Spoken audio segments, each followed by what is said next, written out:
Hello everyone, good afternoon, and welcome to our 17.0 BSBI Café Scientifique. Our last Café Scientifique of the year. I'm really happy to be here. And we have the theme today of what do you need to know about business-to-business marketing. And today, to finish in good hands, right, we have two hosts together with me. We have Miss Svitlana Samoilenko, right, our lecturer here in BSBI, our marketing lecturer as well, to discuss this theme and also to bring Mr. Hans today. Thank you so much. And couldn't start this event without saying thank you to make this event possible. Please introduce a little yourself to our guests and to our viewers. Hello guys, I'm more than happy to see some of my students here, and there is no need to introduce myself to them. However, I'm a lecturer of business studies in BSBI, and I'm honored to introduce to you Mr. Hans-Jörg Gerdes, who is a successful businessman with a scientific accent, who is an Iron Man, who is a family-oriented man, who is a father of 3 super talented kids, who is a very, very interesting TED Talk speaker. And those of you who have not heard him, please do it after our session today. And yesterday, he was in some very interesting place, walking in the same corridors with German Chancellor and the Federal Minister for Economics. However, today we are more than happy to welcome him here. And according to the format of our Café Scientifique, you have to introduce yourself, Hans-Jörg. After this speech. Absolutely. What's good about marketing is also about overselling, isn't it? So, welcome to you guys, students, staff members, professors, guests, and also everyone who is online. Thanks very much indeed for the invitation. Thanks very much indeed for the nice tour I had today through BSBI here in Berlin, and also the nice words of introduction. Yeah, let me quickly introduce myself. I was born and raised in Düsseldorf, which is close to the Rhine. Some people might know Cologne, close to the Dutch border. Went to school, and after sort of compulsory military service at that time, I had an idea of what to study. I couldn't think of only chemistry or only business. I did something in between, which is called industrial engineering, and that was offered at the University of Technology in Berlin. It's like a mixture between chemical engineering and business, and that's actually when I went, and that was still when the wall was around West Berlin, so in '85, long time ago. I had the pleasure with the TU to go on an exchange program to do an MBA in Vancouver, Canada. Totally different style of teaching for me at that time, highly computerized compared to Berlin. And also I think I tasted some blood about being international. So I looked out after graduation for an international company, and I joined one of the largest, which is Shell, energy and oil, firstly in chemicals, so that sort of scientific touch. As a business analyst, we would say today, and then I moved through positions, marketing, sales, and sales management. I had the opportunity to move within my career. Half of my career I spent abroad. I was leading the East African business from Nairobi, Kenya. Then I moved to Eastern Europe, to Hungary, to look after the entire industrial business in Eastern Europe. Actually had the pleasure to move to The Hague, which is the headquarters, and was responsible for procurement of fine chemicals, which is extremely mixed between chemistry, fine technology, and business, and then was a global marketing manager. And then I decided to make a major cut in my career, and I moved exactly to the opposite, to small and medium-sized enterprises. And I'm now representing a small additive producer, so somebody who produces fine chemicals in the European context. And in simple terms, as a business developer, it's like out of the existing molecules, you try to find new sectors. And out of the existing customer base, you try to find more ideas of where to go. Perfect. A round of applause. Thank you. Let's applause for Mr. Hans to be here. Is it okay if I call you Hans? Absolutely. Perfect. So based on all this career, let's start from the very, very beginning, right? What is business to business? What would you consider business to business? Or how do you understand business to business? And which companies or players you consider are the most, the strongest ones in the market? Yeah, but stronger, I think I just looked it up actually, to be honest, about brand value of B2B marketing or companies. And not surprisingly, if you think about it, are companies you know very well. The largest one is actually Microsoft.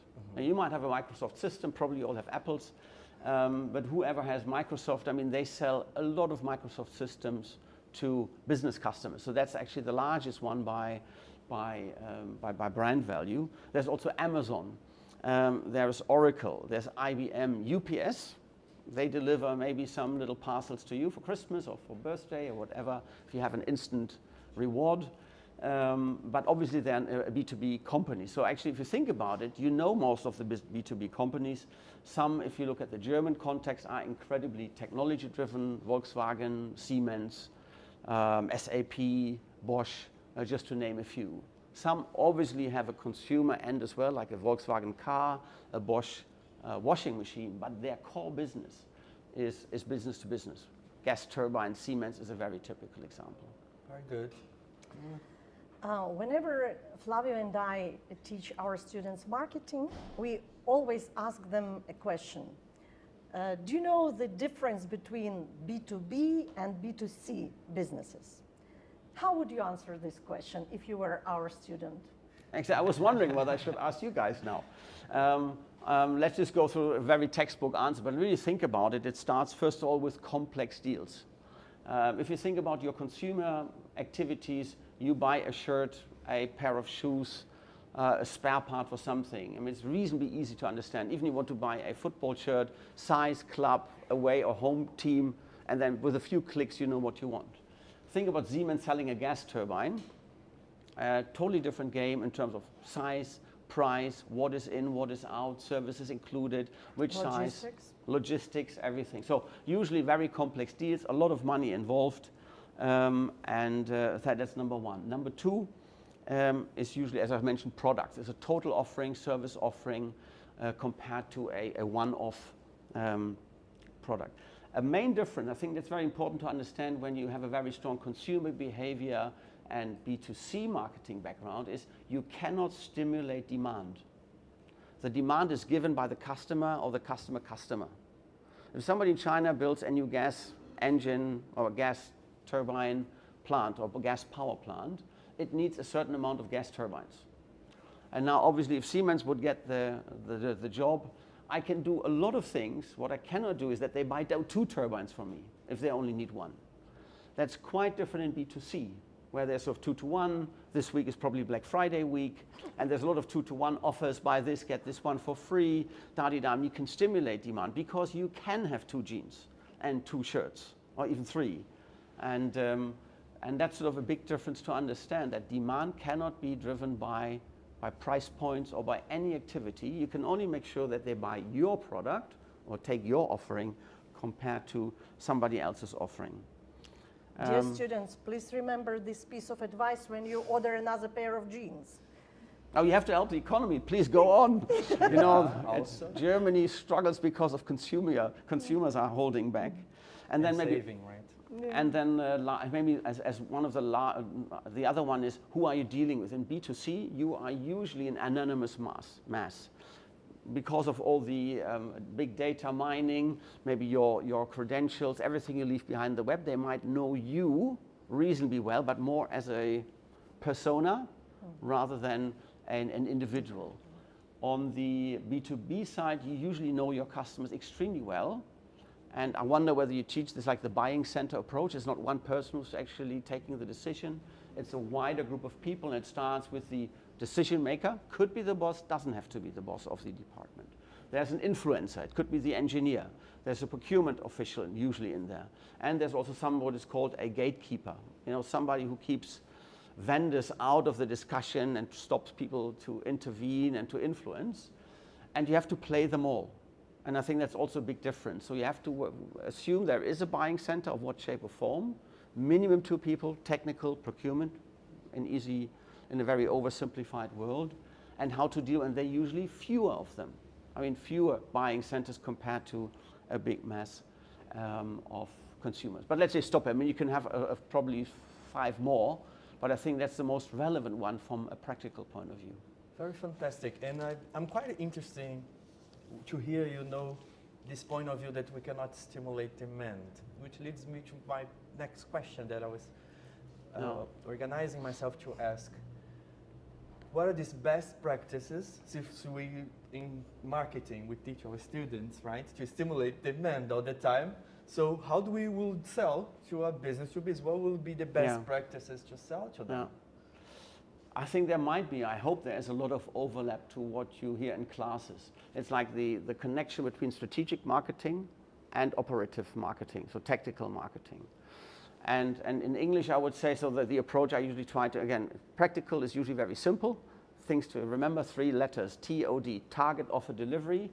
In English that works reasonably well. In German it doesn't, because TOD would be Tod or death. So that's a very bad acronym. Let's go for Tod now, let's go for, it wouldn't work. So what is it? Target, actually who you're targeting. And I think that's exactly what you usually do in consumer behavior, sizing your market. And obviously you can see how many turbines are being used in China next year, or in the US, or in Germany because of energy transition. So you can actually derive backwards what the demand could be. Target could also be what is actually I need to fulfill, what do I need to achieve financially, or what I want to achieve financially.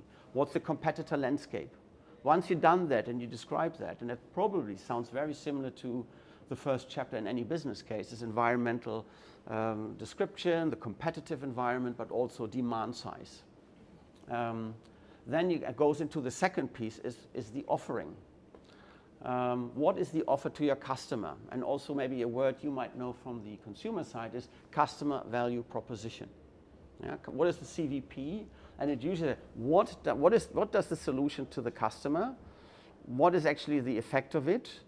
And how do you sort of prove that? Because B2B is very much about proof, rationale, decision making. And then we also have to go back, actually, if I simplify, there are only 3 benefits in B2B. One is peace of mind, extremely important. Peace of mind. I know it works. I know it works. Caterpillar, big earth-moving machinery, you know it works. If I buy it, it works.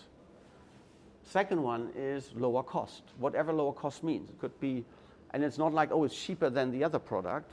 Think about complex, think about building a plant, installing a gas turbine into a plant with service contracts. So what is lower cost is very complex. Can be lower time as well, could be energy as well, right? Absolutely. Okay. And we might actually touch on some examples there, also from the real B2B world. And the third one is usually seen as convenience. Also from retail or B2B, why do you buy certain things at certain places? Because it's convenient. But also here, convenience means you have a few products out of one hand. Less invoices, less vendors, less complexity. Less data points in your SAP or in your ERP system. Flexibility as well could be? Very much so. Yes, exactly. Good. And then the third one is and the last, that's sort of the 3 benefits, and you have to play on 3 of them. And it's also best practice, like the very close connection to sales. The sales force are your eyes and ears in the market, buying center. What are they driving? What is sort of the current thinking of, what is sort of the cost element? What is the peace of mind element? What is the technical element? Bring it back to marketing. So marketing should be extremely close to sales. And there's also like a funnel approach. Let me just tell you how it might work. You have a target to sell, you make 3 million more turnover next year. You think, how do I do this now in November for next year? And one is actually, what is the typical conversion rate? So how many customers do you have to approach to make one final sale? And then also you look into the conversion time. How long does it take from day one, I approach the customer first time, to usually he might be signing a contract.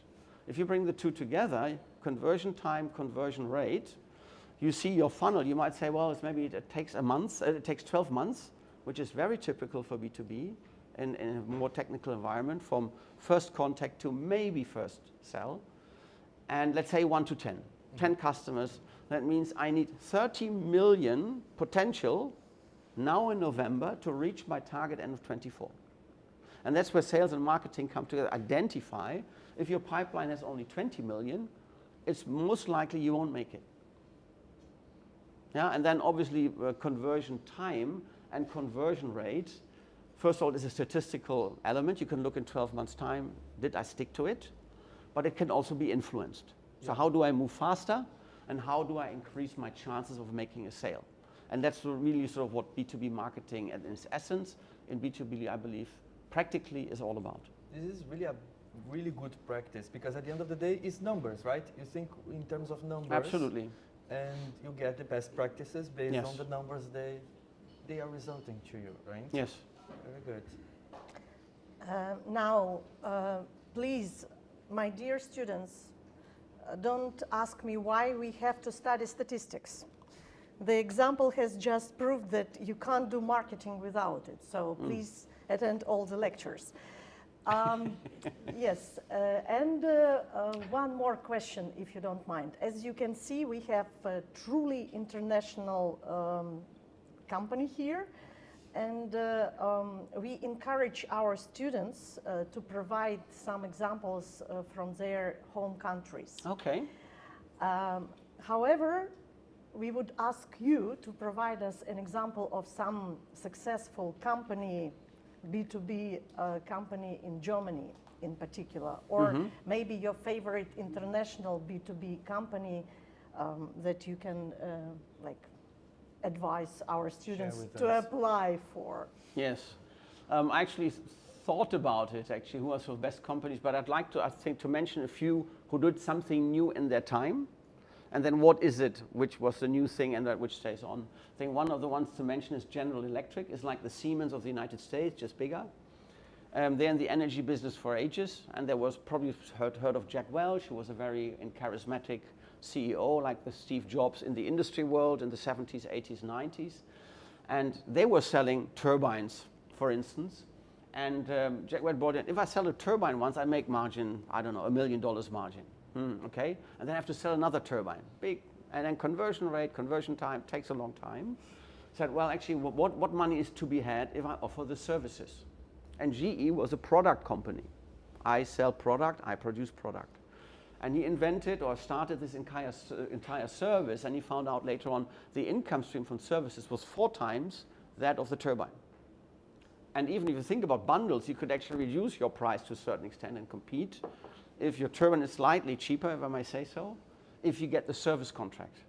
Now you look after the maintenance of it, you do the whole overhaul, you do the lubrication of it, the cleaning of it, you staff the people in it, and that's where you can make money. And a lot of companies followed suit, and today most companies would say, I'm a product and service solution provider. But they're the first ones in a way. The second one is maybe an unusual one. If somebody's here from Denmark, the largest container shipping company in the world is Maersk. And they started in the early 2010s for a very boring product. How do I make a very boring product appealing? A boring product is I ship your container from A to B, or even pack it into a container and ship it from A to B. And what you want is my product reaches the convenience store in Sydney, right? And they started this entire, what is today, social media campaign for B2B. They sort of tried to individualize the 600 vessels. So either it started with staff. They could actually take pictures wherever they were. Oh, Maersk vessel AB Copenhagen has arrived today in Sydney Harbour, and took a picture and posted it. And actually the customers started doing that. And customers realized later on, oh, my stuff, which I produced here in Germany, is on the MS Copenhagen. And they could see where it is. Today would say, well, with Navi Tracker, that's easy. But actually they personalized an extremely boring product, which is shipping from A to B, and also gained a lot of business out of that, because people thought, Maersk, never heard of? And I can follow actually where my container is, but not only by Amazon, by Google Maps, but actually by pictures, and I have a feeling this is how the ship looks like, this is how the captain looks like. You trust the company, right? You start trusting them. Very much so. You Get involved. Involved with it. Yes. And mentioning maybe one of the few sort of major German companies who achieved that was SAP. They brought ERP systems into a totally different level. Completely. I actually still wrote my master thesis about production planning systems. Today that's an island called probably SAP RM, raw materials. So it's one element. At that time it was highly complex and an island solution. And one of the issues was how do you connect this to other island solution? Again, that was sort of early 90s. Yeah, in a way, they really brought this to a new level. Obviously, they're competing now with Salesforce, who make it easier to use, right? So there's competition from that. But the overall idea is also being very statistical, extremely numerical, describe all processes in your company and standardize them. And that's usually whenever you might hear that SAP is introduced. Sometimes they cannot write invoices anymore, or they say 3 months, total chaos, because SAP is extremely logic, or any ERP system is extremely logic. Companies aren't. They think the process are extremely streamlined. So that's the reason also service is extremely important. It's not only, oh, here's the software, use it, but actually adjusting the company to SAP, not the other way around. People think, oh, SAP, we adjust it to my company. It's usually the other way around because it's so stringent and so logical. And that's maybe a good opportunity. Maybe the last one is Caterpillar, which I mentioned before, the largest manufacturer of construction and mining equipment, big trucks, big excavators.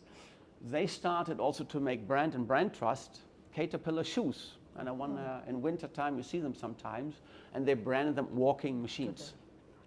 Right? You know, it's like a B2B brand, which nobody knew, is very boring, a truck, into something which is very appealing and became a fancy item. I think they reached the peak, but it was fancy at some stage, and people connected from a consumer side. Oh, Caterpillar, I know that they do this kind of shoes, and actually they do excavators as well. Interesting. I mean, 3 of these companies reminds me of this word trust. When I mentioned the word trust on the first one, and then you imagine you need to adapt to a company, which means you need to trust this company. I need to open myself up, or myself up as a company to another company, right? So it's another trust. And last but not least, you also mentioned the trust word. So I see trust. So how trust is important for this business to business? Is it more than business to consumers? How do you answer this? I think it's even more than business to consumer, because trust, and if you like Nike or not, it doesn't matter. If your favorite team has a Nike shirt, you might buy a shirt with Nike on it. I think also research shows that trust is the most important element in B2B. The question, how do you get there? And that's sort of, usually there's a big gap between how trustful companies are and what customers expect as trust. And one obviously is the brand. What does the brand stand for? And again, maybe for my own biography, I worked for Shell. Shell is a little bit sort of the Man City of this. Like, they're pretty good, they're expensive, a little bit, nose up, but it works. But very successful, and it works. When I moved to a very small startup called PCC from the Rhine-Ruhr area, people don't know you. And the first call you do, even with your sales force, like, who? Who are you? You do chemicals? Who are you? Do you have any references? Obviously, people check the web pages, so references is very important. Okay. Have you sold something to somebody before and it worked? Bigger companies, even the references for you? So usually companies that exist have a big advantage. Also in trust, you can quickly destroy it. Bayer, they're very close in vetting, they have Bayer Science. Bayer had a lot of cash, a very ambitious CEO, and thought, oh, let's buy something.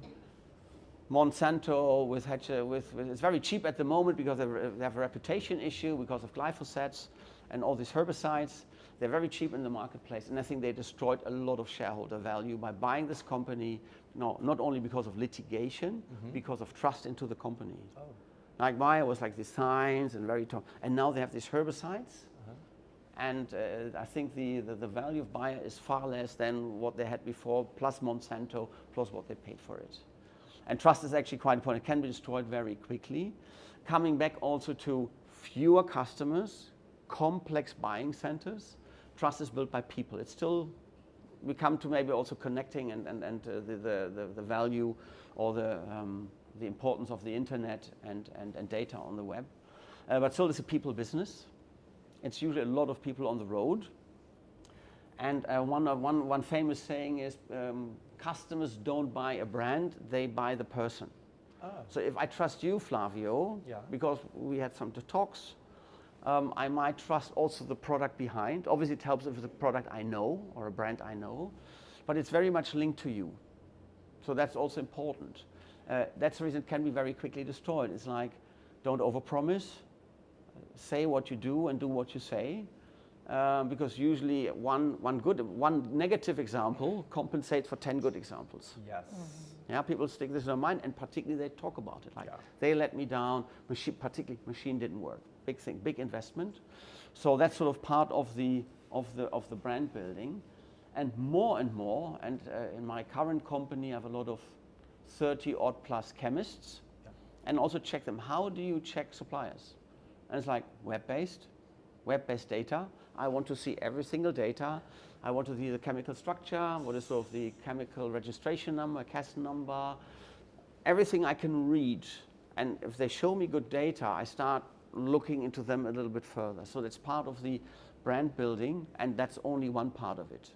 I think we talked about sort of, target offer delivery. Yep. In delivery, you find usually the 4 Ps of marketing: price, place, promotion, product. And if you go into B2B, also to a certain extent, is people, number 5, and also, which one is physical experience? Physical. And there's one missing. Process. As process, exactly. Process is the 7th one. And also process becomes extremely important after signing the contract. A lot of brand building, trust, very important before you sign. And after you sign, it's also process quite important. How does it work? What is my experience, particularly when it goes wrong? And just as a note, I can see there's a lot of word of mouth here happening as well, right? So part of this trust is built up by word of mouth in business to Absolutely. business, right? If you don't mind, some practical advice for our students, how to establish, how to build a relationship with B2B businesses, and how to maintain it on a long-term basis. Yeah. Also, research shows what did customers appreciate about their vendors. One is actually which understands their processes and also their drivers, and they show an interest. Because usually let me give you again a very, very black and white example. If I come to you and you buy a car, and I'm the engineer of the transmission, and I could. Okay. Yeah, exactly. Because BMW outsources. Actually, they buy transmissions from someone else. But Mercedes is a good one, and I would be now the engineer, and I would be full of pride, saying, "This is the fantastic new alloy of metals we never used before. It's in your gearbox." The one question you would ask is, "What's in for me?" And I would say, they're so shaped, and the gears move so quickly, and you say, "What's in for me?" And at the end is Strong. it's actually Durability. lower cost, like is there fuel economy element in it? Yeah. Does it last very long? Durability. Which is also lower cost, so total cost of operations. And thirdly, what is very important in cars at the moment is noise, vibration, harshness. Does it give us does it give any side noises? Does it give any vibration? So if I come from, and that's very typical in B2B, companies are full of themselves. And that's a trap to fall into. They talk about themselves and how many chemists they have and what they did and what is in the product. Not realizing he's not interested at all when he buys a Mercedes what the alloy is in the transmission box. Completely. Right? So my question would always be, why do you buy it? And in consumer side, you might say, it's a nice brand, I want to impress, or it lasts very long. Status. If you are a transport company, buying a Mercedes truck has a very rational decision, because it's usually more expensive, and you can maybe do calculation on fuel economy, on spare parts, and how long does it last from experience. Pragmatic. Right? And that's Pragmatic. next, and you do business case for yourself. And that's the reason you come to a conclusion. I like Mercedes-Benz. There could be some irrational things like it's a German brand. I drive it personally. That's the reason I like it. And I've heard good, and I always used it before. So my spare parts shop and my maintenance engineers know exactly what Mercedes requires. That's sort of more side aspects or irrational aspects. So having that in mind, and I'll give you an example now of understanding the business. In my East African experience, I helped a Ashanti gold mine from Ghana to build up a new gold mine. And gold mining is in a way very simple. There's usually a big hill Geologists did their work before. They tried to find what is the gold content in the soil. And if it reaches a certain threshold, they might say, go for it. Because then you do calculations. If I do enough, then it reaches below the gold price in the world market with some scenarios or sensitivities. Then there's somebody who sets up the gold mine, which is usually crushing soil, moving it through a chemical bath and separate the gold from the oil. But the important factor in that is earth moving, is digging earth. And just in terms of order of magnitude, for 1 ton of gold, I mean, if a gold mine gets out 5 tons a year, that's a lot. 5 tons doesn't sound much. In gold, that's incredible lot. And for 1 ton of gold, you have to move 3 million tons of earth. So you take actually a hill away. And if you ever seen a mining operation, it usually looks like this, either in the ground, like in the Braunkohle, in the coal area in Germany, where it's brown coal, or big pit in Australia, South Africa, wherever gold is being mined. And the contract the operator of the gold mine does with the earth moving, they don't own it themselves, they source it out. And they pay for ton earth. So it becomes a variable cost. That I pay you, Flavio, I don't know, $17 for every ton of earth. So, and then your task is, how do I make sure there's a constant stream of earth to the mills, and how do I lower cost? And now we come into a very typical sort of lower cost scenario, which we're understanding what is driving the customer. So just lowering the price of, let's say I was in the lubricants business a lot, which is the engine oils for earth moving equipment, it's the hydraulic oils, it's the gear oils, the greases, and a lot of other things. And here we come to actually in terms of price, also factor 1, 10, and 100. I'm going to explain this now. So if you come as a salesman, say, you not understand the business, you try to lower the price of the existing, I give you the oil cheaper than what you have at the moment. That might not be too interesting. Okay. What is actually the cost drivers is if somebody runs an excavator and a truck, because of the 24-hour operation, they have to change oil, not after 2 years like in your private car, but after 10 days, 250 hours, which is 10 days and a bit. Of work. And you say, oh, well, you know, it's cheaper and everything, but what's actually happening, just think about it. Here's the maintenance shop. This is the mine. The truck has to go to the maintenance shops. They usually go at 12 to 15 kilometers an hour. They have to line up in the shop, they get changed, and they have to go back, right? So if your proposal is now, I can offer you longer uptime.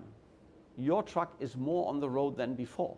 And I show you numbers, and I can calculate that, is because if I extend the oil drain interval to double, you have less of this commuting, which is usually half a day to day.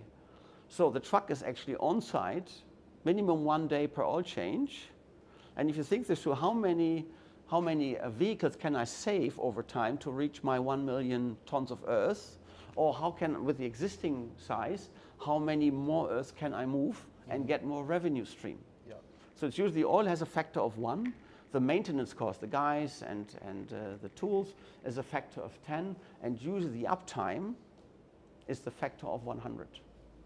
And I think that's sort of where, just an example, you need to understand. So if you ever want to venture into B2B, try to meet customers and let them, first of all, read a little bit about it, get the jargon, what is important to them, and then actually also hopefully you have the opportunity to see it. Other case, typical steel plant, if they go down for an hour, $50,000 margin gone. Okay. If a steel plant is down for an hour.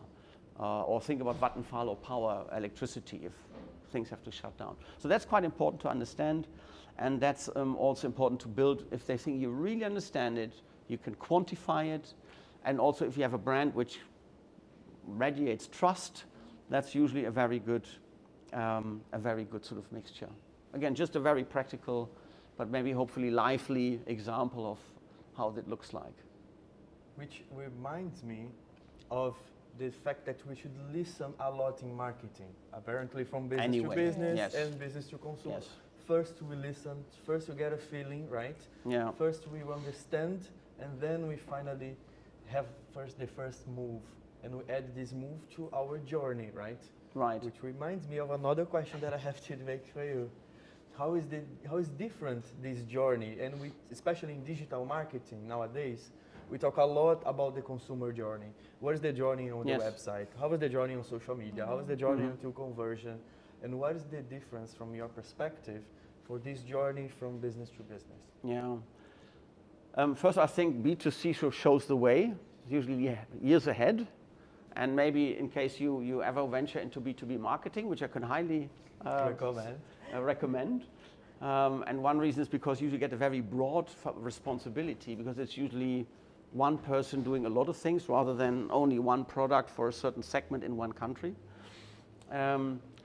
A lot of things actually far behind that in that kind of customer journey. Let's think about before the first sale is done. You see now that some companies are linked, but they haven't really understood it. Most of the web pages are still abysmal, and it's shocking. I have to say, even for my own company, I'm sometimes shocked how still bad the own web pages. Even if I ask my own young chemist to say, what would you like to see from somebody else, and do we meet it? And there's sort of a little bit of a dilemma. B2B companies like to read everything from somebody else, but they don't want to share a thing. It's usually some kind of magic. I have a product that works. Yeah. Please call me, and then fill in this form.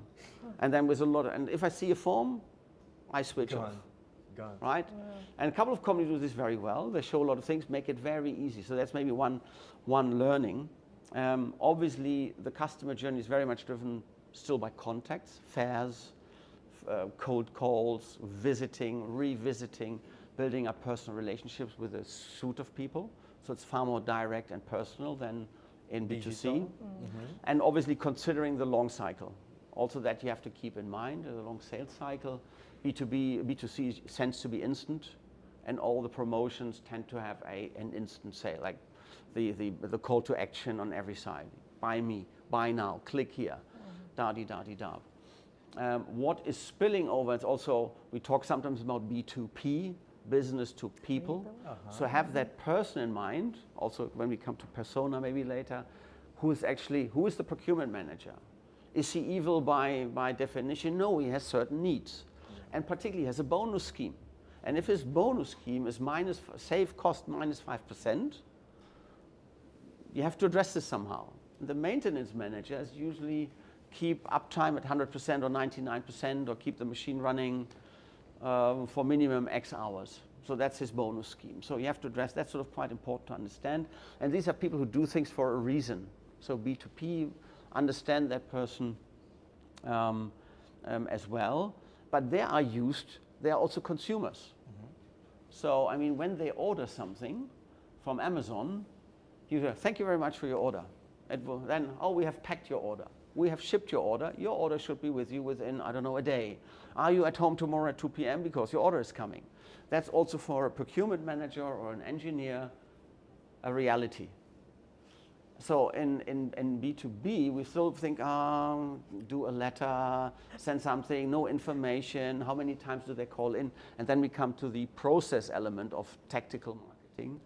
There's still, I think, a lot of things to be learned. Make it flawless, make it nice, make it easy. Because B2B customers are B2C customers, and they know how it works and how it could be. And they don't understand that, that, I don't know, an Aldi has 26,000 articles and you with 100 are stock out. And we expect the same level of easygoing journey that we have as consumers, right? When you go to business. Yes. Am I correct? Absolutely. Yes. And I have to show, I wrote it down, that's sort of a little bit of a cheat sheet because it's hard to remember all the numbers. That's very important. Like research shows, which is quite recent, that 59%, let's say 60% of B2B buyers, they prefer not to talk to a salesperson. That has entirely changed. In the past, call up someone and come over, show me.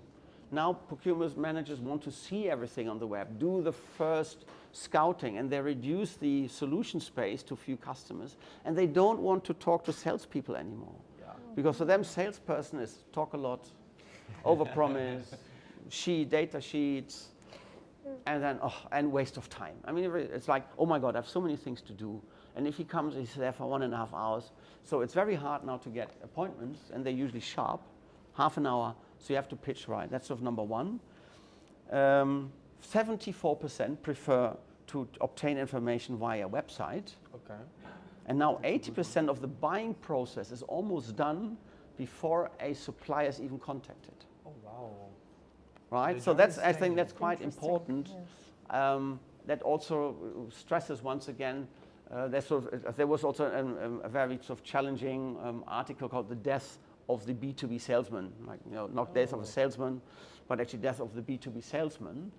But it's not that they don't need them anymore. You just need them in a different way and in a different time of the journey, where B2B comes in. I think that's some quite mind-blowing data, but I can confirm that it's actually happening this way. Before we give the floor to our students, one more question, please. Yesterday we discussed with our students the Yes. trends in modern business world. Mm-hmm. If a person is in B2B business or wants to be an expert in B2B business, how would you say, what are the trends or what are the innovations for B2B business today? What kind of knowledge they have to get in order to be successful in this kind of business? Yeah, I think also 3 key themes at the moment. If you go to a B2B fair, one of the key things you see first is total cost of operations, acronym TCO. And I think we mentioned that is like in the case of the turbine. It's like, what does the turbine cost me a year to run? You might know this in a private context. If you buy a printer, the printers might be very cheap, but actually you might check what is the ink, how much is the ink, and if I print, I don't know, 300 pages a year, what is my total cost of operation of that printer? So that's number 1, total cost of operation, bringing in all the side cost, maintenance cost, servicing cost, labor cost into it. The second one, not surprisingly, sustainability. Particularly in B2B, now it's the key theme. There's a lot of, there used to be a lot of greenwashing as well. One was actually buying compensates, you know, buying compensate papers somewhere, or actually saying we are sustainable, and then there was a lot of research, so be very careful when you claim that. And I think that also the European Commission now has said actually there's a law on greenwashing and what you can call as CO2 neutral or not. And buying a compensation is no longer accepted for B2B, which is a good shake-up for the business. But also there are people like you, and if you think that the nice guys are with Greenpeace and the bad guys work for Shell, then please join Shell and make them nicer. Yeah. Because these are people like you and me, and particularly like you, who think sustainability is important. We want to save the planet, and we want to do operations without a major of actually minimizing the impact. So that's a major topic, how you can achieve that. And the third one, very clearly, digitalization. Digital interaction, obviously making processes smoother, stock levels lower, using sort of digitalization. But I think that's the area where the industry is probably the most behind. Okay, artificial intelligence should be there as well, right? Yeah, it comes in, but again, always years after B2C. Okay. B2C is usually far ahead. If you ever done this, and you might be frustrated in a B2B company, think, my God, I mean, they still use the chisel and the hammer to write, you know, rather than text messaging or something like that. Forever, right? So she was asking about the market. I'm asking about the students, right? And we are here. What we need to know about business to business marketing. Yes. So what our students should know about business to B2B to work on it? Yeah, very good one. The one is, first of all, usually the jobs are broader than in B2C. Again, if I go back into my personal history, and that might not be too relevant, I applied also for Procter & Gamble, larger consumer, and they offered me a job in marketing, and it was, if I exaggerating now, it was the diapers, the six packs for boys between 6 and 12 months for the retail channel. Yeah, and you were the assistant.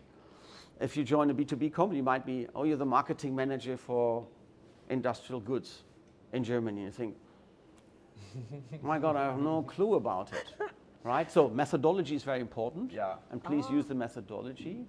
The second one, a little bit of a sense, or let's say some resilience to frustration, because whenever you come from university, whatever you learn here, in everything, this is common sense out there. If I go into, they all know this. And you might be entirely frustrated that they do things a different way. And you say, come on, I'm a student, I'm bright. And they say, no, we have always done it this way, and it worked very well in the past, and don't change it now. In B2B, that's even worse, because usually there are a lot of B2B still extremely conservative. The German companies tend to be even more conservative, not change things, do things the way they are. And you have to have some resilience to say, hang on, we can do this differently. And it's backed up by data and backed up by research that it works. And the one I actually mentioned before is try to understand the business of your customers as early as you can. And today, the YouTube gives you a wealth of information. If you want to see something about steel making, about earth moving equipment, about compressors, how rock mills work, you know, there are 2-minute videos, 3-minute videos. So you don't need to go through a lecture class. And then you understand what they're talking about, what is important, what is the jargon, you know, what is sort of the words the customer uses. And I think that's sort of maybe the 3 things in it. Just a little bit of an aspect, what I see more and more also in job titles at the moment. If you go through the basic 4 Ps in operative marketing, one is pricing. It's usually the unwanted cousin nobody talks about. Everybody loves portfolio and promotion and channel decisions, but pricing is somehow dirty. Because it's negotiation, setting a price. It's the only element in marketing which brings in money immediately. Everything else costs money. Pricing brings money in. And a lot of job advertisements in B2B are now pricing managers. Because they also realize there's a lot of money to be had, because it's very hard to compare a gas time to another. It's not like going on Amazon shopping, say gas turbine A, 8 million, 7 million, now I buy this one. It's very murky, it's very complex. So pricing is an element which companies now understand. If you have a yeast or a yearning for pricing, you might be right in that industry. Very good tip, especially coming from a researcher of pricing. And I usually tell this to my students. I love this topic. So it's funny when we tell the same things that our guests usually tell. They listen to you, but they don't listen to us, right? It's always the case. It's fine. Yes. But now, since we are at the end of our talk, let's give a round of applause for Mr. Ham. Thank you. Yes. Thanks for listening. Sharing all of this knowledge with us. Thank you so much. Now is the time for our guests here, our students, ask questions directly to you. I'm pretty sure you have some. Please raise your hand. And then I'll give you the microphone. Can I get it? There's one. And please tell your name, okay, for the ones that are watching at home, and your question. My name's Asta. Hello. I'm studying digital marketing. I was really excited to hear that you worked in Nairobi. That's actually where I established and grew my career. And I know B2B marketing is huge there, like in Kenya, in Africa in general, Microsoft is going there. As a graduate student who's looking to go back to the continent, what are the opportunities there, and what are the challenges that you kind of see in the African market when it comes to B2B? When it comes to Africa? Yeah. Okay. I know it's a huge continent. It's a huge continent, exactly. Because when you know this, that we usually see that's one continent, 54 countries, and we usually see sort of, there's a military coup and there was a disaster, and it's like 50 countries are running extremely well. I think it's, I also hear that sort of, particularly Kenya, we talk about leapfrogged a certain phase, because it's now the startup hub of East Africa. Like maybe Eastern Europeans, they skip the entire cables in the ground for telephones, move to mobile phones immediately. So they skip this, they don't have that kind of legacy. I think also some of these African countries use actually now what is very good, what they have, which is resources, is digital connection, and offer something from a totally different place. I also still see that there's a lot of companies from let's say, Europe coming to Nairobi or to Kenya or to Africa and try to sell something.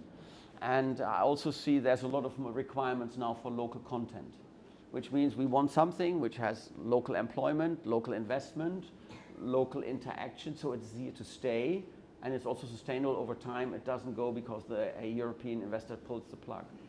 But I will be in Kenya over Christmas after 15 years. So lucky. After 15 years, and I can't wait. Yes. Nice. So thanks very much, India. And also we are connected via LinkedIn now. Yes. Nice. I recognize you still. You want to make a question as well? There was one here. Can you pass by, please? Thank you very much. Hello, my name is Athar and I'm enrolled in MSc Digital Marketing. Okay. If I may, I have a multi-pronged question. So my first would be, where do you place account-based marketing in pure B2B sense in digital spectrum? Because like you said, B2B, they lack their presence online. Their web pages are outdated. Mm-hmm. You know, it's not like old times. So where do you place the account-based marketing? The second one would be, you said something about digitalization, that companies need to digitalize. Would you think they need to get it up a notch and talk about digital transformation in general rather than just digitalization, wherein they bring people? Because you talk about people resistant to change. Mm-hmm. So how important is it to first get people to change their perspective of the digital ecosystem? This leads me to the third one, which is Germany is often called the sick man of Europe. And B2B is one of the driving forces of economy of a country because it has manufacturing, exports. Mm-hmm. What do you think, in your expert opinion, Germany lacks when it comes to B2B, wherein it has dropped significantly? Being a pioneer in industrial revolution and industrialization, where do you think they lacked in B2B, wherein they are called the sick man of Europe? Okay. Good luck. Wow, that's oof. Let me start with a memory phase. Let me start with the last one. Germany was called the sick man in the early 2000s, I think, by the economists. That's where it came from. Then if you think about this, if you look back 20 years in history, this kind of Schröder-like agenda 2010, changing a lot of things, actually move things.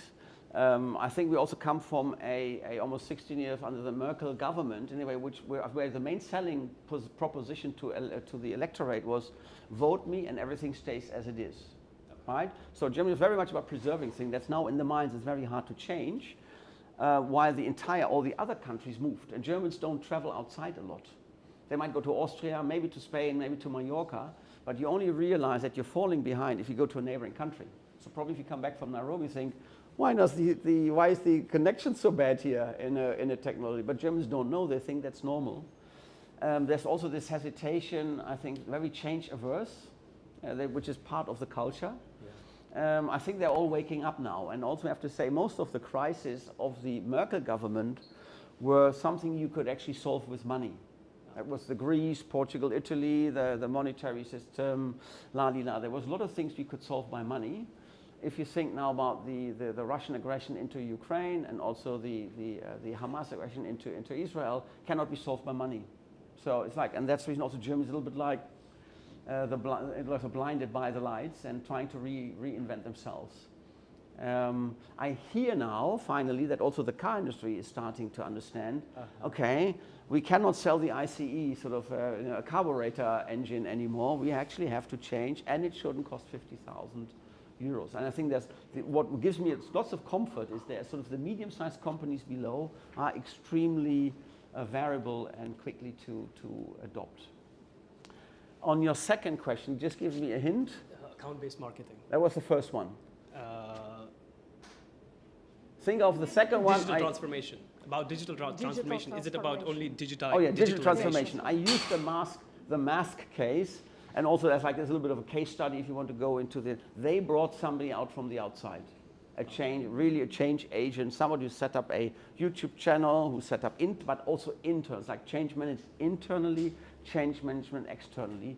And if you have a good leadership and a good CEO, they would bring in people from the outside. It's almost impossible, I guess, to actually solve this from the inside.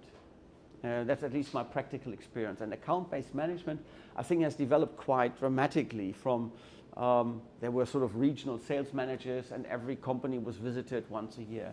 There's, I think, now a brutal, let me call it, a Pareto analysis happening. AB's like gold customer, silver, bronze. Gold is usually key account management, visit once a week, call once a week, invite them to something.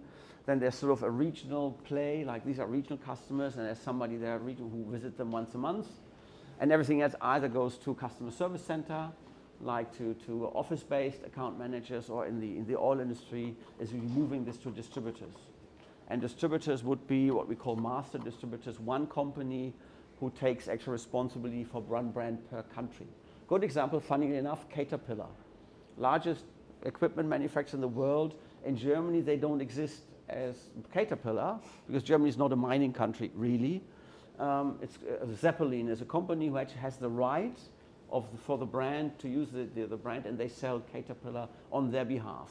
And that's how it's being done. Key account management, extremely important, and usually they earn 80% of companies' money. Regional play, and then either office-based account managers or distributors, and good companies do that. Thank you. Good questions. Challenging ones, but good questions. Next one. Here we have another one. And just before I give the microphone to him, the online ones, Mr. Ben Cole Phillips said, "Thanks for the knowledge shared, Mr. Hans," which I guess it's our comment as well, right? Yes. And Reinforcing our Kavaku- students with practical knowledge. Thank you very much. Is there any question? No, it's just a is it the comment that I introduction think for a it's- difficult question? Yeah. And Mr. Kavaku is telling, "Thank you for your big ideas that you share with us." So Oh, I that's guess very it nice. is just very kind for you to breathe a little for your next Nice. question. Thank you. First of all, thank you. And second is, what is, in your opinion, in your experience, the role of social media in B2B? Yes.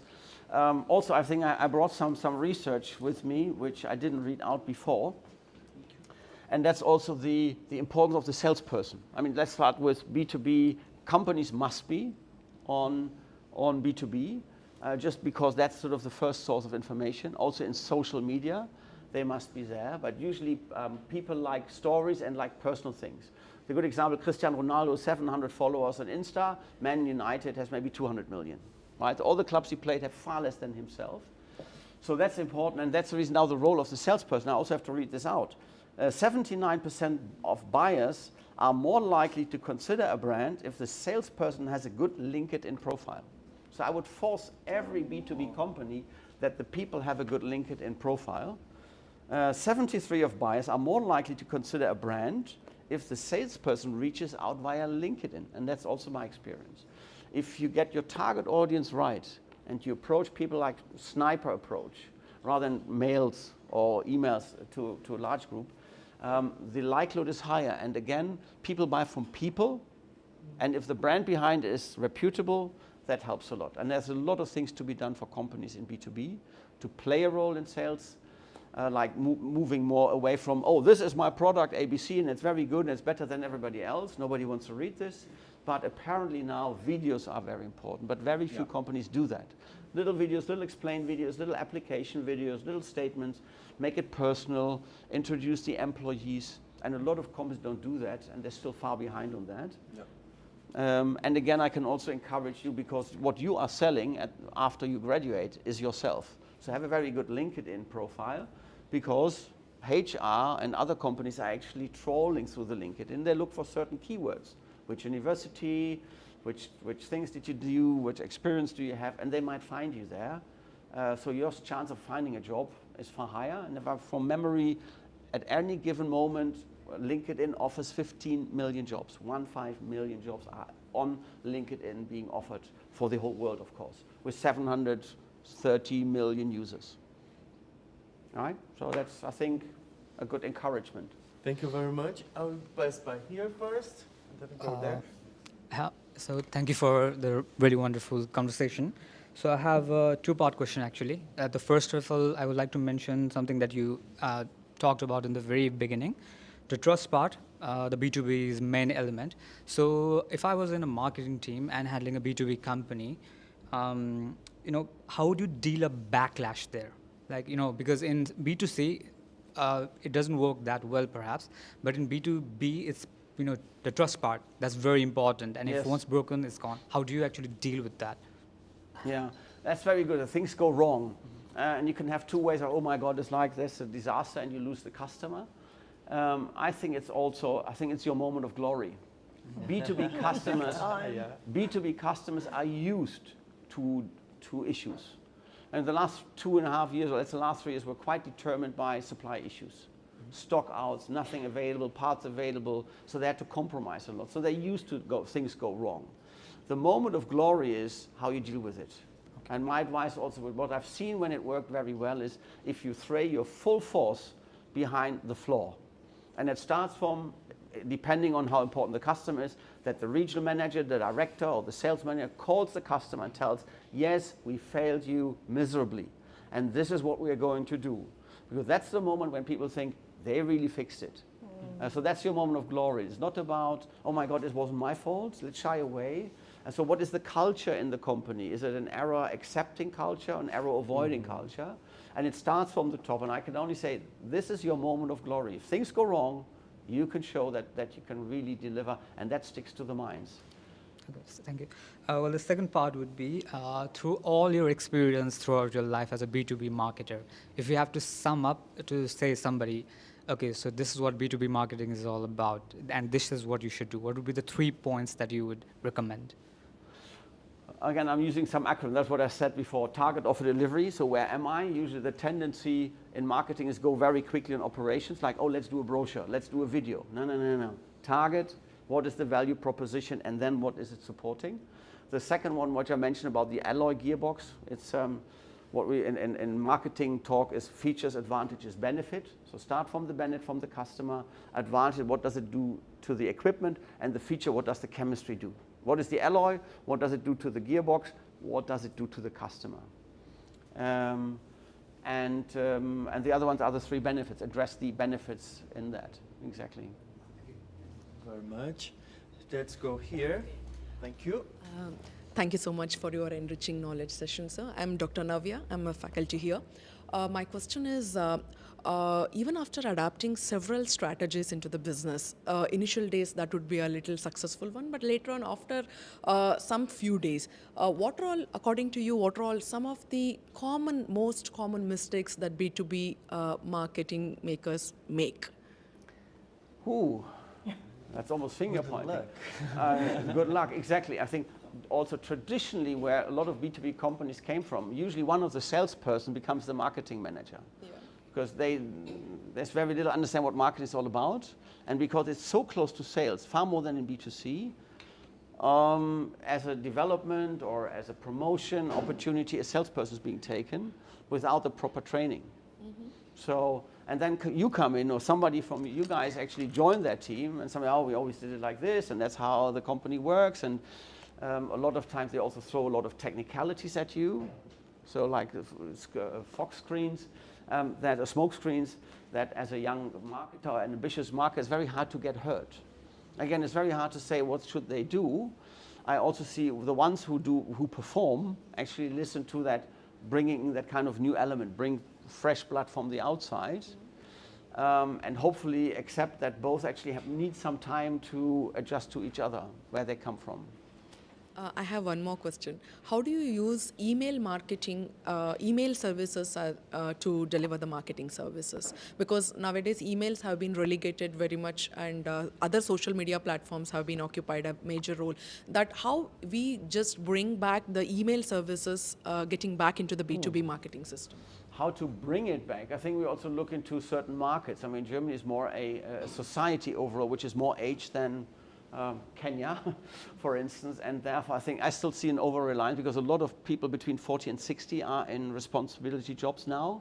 They still do emails, and they still react to emails. They might even call and react to calls. The more east I go and the younger I go, the more it's like little things and intuitive, more quick information, obviously avoiding calls whatsoever, and email is more like a confirmation tool. So I think also for me, the challenge for myself, being almost 60 now, is like adapting to that new world, and how do I play this better, and how do I, in a way, learn social media better to get your message across. I think that's a challenge in a way, but that's the reason we need you guys. And when you reach your graduation day and you think, what am I going to do? Let's change the world, and I think that's right. Barack Obama was here last year. My wife attended the Mercedes-Benz Arena sort of talk, and I think he said 2 things which I thought was great. It's like, you guys, you young guys, learn how to do stuff. It's very good, not just I want to be famous, but learn how to do stuff. And the ones he said, in my generation, sort of the 55 pluses, make space for them. Yeah, and I think that was very good advice. So actually step aside, hold yourself back a little bit, and I think then we can actually change for the better. Very good. Very Wow. good advice. Nice. Thank you. Very good. Do you have any more questions? Here.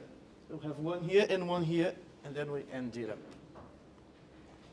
Okay, hi, my name is Persis Ernestination, and I wanted to find out from you, since you've quite been in Africa, and we all know, or we are all quite aware that Africans do not mostly respond to some of these B2B and B2C, like here in Europe they do. So as someone who would like to set up a business in Africa, what would you recommend, B2B or B2C? Thank you. Wow, that's a difficult question. It's like, what do you recommend? It's almost like policy advice here. I think the reason Africa is lacking behind in B2B is just the investment. It's very usually resource rich, that sort of the, and usually, you know, if you sell resource, that's sort of the lowest profit margin you can make. It's usually doing something with your resources. And I think there's a wealth there. So like South Africa, if they're just selling diamonds and coal, or coltan in DRC, then you forgive a lot of margin. I think, but that sort of was the talk of yesterday. The president of Senegal and Côte d'Ivoire, where then they said, look, we have a very great country. We have sort of, we try to be as transparent as possible. Now, yeah, anyway, come to my country and invest, because there's lots of opportunities, and the energy transformation might be a very, very good lever for that. You know, when it comes to solar power, to any kind of biomass, to hydrogen, where sort of that can be done in the country for the country, but also as an export good, rather than just getting resources. I mean, the B2C is a great story in most of the countries. I mean, how quickly the mobile phones developed, M-Pesa, you know, payment systems between mobile phones became almost a banking system. So there's lots of good cases where B2C worked extremely well, and that's where the quick money is, and also a quick improvement of the individual from where they are to where you want to be. But I think it takes a long breath, and I think the good thing is also of the Scholz administration, they understood that Africa is important, is an important partner. We need to be, Germany needs to be far less reliant on China, and that's sort of he called them the southern neighbor yesterday, which I found very, very, very good. And also anticipating these are really countries they can develop, and it's something in for me as well if they develop. But again, it's a very difficult question. It really needs a policy advisor to do that. Good. And less B2B, and there's a question. Just bear a moment. Advice, especially because yesterday you were in this event, right? Next question. Don't forget to tell your names. Yeah, hi, my name is Shruti, and I'm studying MA in Marketing and Tourism. So I actually want to understand the customer retention, like B2B customer retention, because we know when it comes to B2C, there are a lot of processes and it is pretty easy. And I also believe that we are no more into monopoly market, we are evolved oligopoly market. So how hard or how difficult it is to retain the B2B customers? Yeah. A good one, because also if you want to, as a marketer, how to increase sales and how to increase either turnover or margin is not to lose customers. Coming back to my initial comments, usually it's complex in sales, it's less complex in numbers. Usually you know your customers, and one, as I said, one approach, key account, regional customer, distributor customer. So actually where you put some focus on retention of the top ones. The downside is usually, first of all, the good side in B2B is a lot of change resistance, particularly B2B. Also, some of the products tend to be C product for, let's say, with a letter C products for the user. Like a lubricant is so boring. I mean, it's like the least somebody thinks about, and it's like a hygiene factor. It only, if it doesn't work, then it gets attention. But usually, it's like retention is usually easy because they stick to where they are. So if you don't mess it up, usually there's a lot of loyalty because it's not so important. When it becomes more important, like a truck to a transport company, it's also retention is very much about the trust you build over time. So don't leave them alone for 3 years. And when you know, oh, it's now the tender pro, then come again, because then others have come in. And the downside is if you lose a customer in B2B, usually it's really a drop in turnover. It's not like a little bit, it's a drop. And if they tender for 2 years, you're out for 2 years. So make sure you tend to them, you visit them again during these 2 years where you don't have turnover, where you don't make margins, so you're ready in 2 years, and also make your picks who you want to go for. I mean, a few years ago in China, that was sort of also the biggest play for Shell, to identify who could be the winning OEMs, the winning car makers going forward with a 10-year, 20-year view, because you cannot support all of them because that requires too much money. And there were some kind of ideas and intelligence and guessing to say, these are the 5, 6.